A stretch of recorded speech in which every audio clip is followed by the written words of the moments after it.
scared, or she looks a little scared. Shadows, nobody said anything about shadows. Dark, creepy shadows. Cool hair, dude, but are you sure you're a groundhog? What is that? That's gone. Yeah, he says, I'm a foreign exchange. Danger detectors. The predator is near. I run for my burrow. I can't run fast, only about 10 miles an hour. So a groundhog is kind of slow. I think you could probably beat it in a race, don't you think? We're the only animals with a holiday named after us. You know what it is? You mentioned it. What is it? Groundhog Day, yeah. But here's a turkey going, aren't you forgetting about Turkey Day? You know what Turkey Day is? And it's signed Rabbit. And here's Mr. Groundhog. He's reading Mr. Rabbit's letter, and he's going, Rabbit's right. I do need some help. But how will I find enough other groundhogs to help me predict the weather all over North America? Because he's going to predict it for the whole North America, not just Pennsylvania. There are two reasons why we have seasons.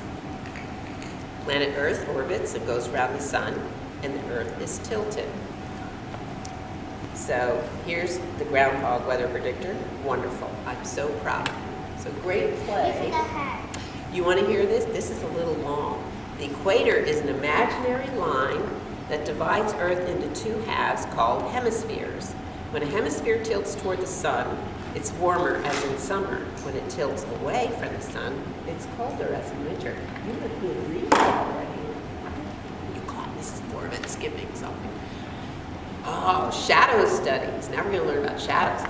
On February 2nd, we will look for our shadows. Can anyone tell me what a shadow is? This one says a dark, scary monster that can... Shadow! Oh, you guys are so smart. If you see it, see the answer to number 2. What does it mean? If you see your shadow, is spring is here, summer vacation is here, 6 more weeks of winter. This is a hard one. If you see your shadow, what does it mean?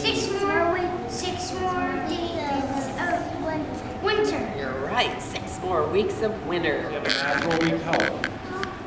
Around, maybe the early part of November, the groundhogs all dig down under the ground and go to sleep. And they don't go to sleep like you do and wake up the next morning. They go to sleep in November and don't wake up until February or March. They actually go down and go to sleep. They don't eat. They don't wake up. How many want to see a shadow? You want a shadow? You know what that means, though? That means we're going to get 6 more weeks of what we got out there today. Yeah, we don't want that, do we? How many want an early spring? So we can get out on those bicycles and go swimming and everything? So do I. But we can't influence it. He does that all on his own. But you know, the thing is, I don't understand what Phil is saying because I don't have the power to speak groundhogese. That's only our president, and he's not here today. And last year, if you remember, Phil made his prediction for an early spring. And spring came around the middle of July last year. Remember that? Well, we found out that our president misinterpreted Phil's prediction. Yep, he had a miscommunication. We think there was maybe some electronic interference because Phil talks to him through a mental kind of thing. And he did make a mistake, and we corrected that. We sent our president back to school last summer. So he'd take another course in groundhogese. So hopefully this year, everything's going to work out good for us. But before we get started, we have, Phil brought some, does he have a family? Yeah, in fact, he has his wife. Her name's Phyllis. Yep. But, you know, they don't have any kids. And we think that's because they are so busy. Phil's on the road all the time. They just don't want to have a family because they wouldn't be able to take care of him correctly. So you're his family.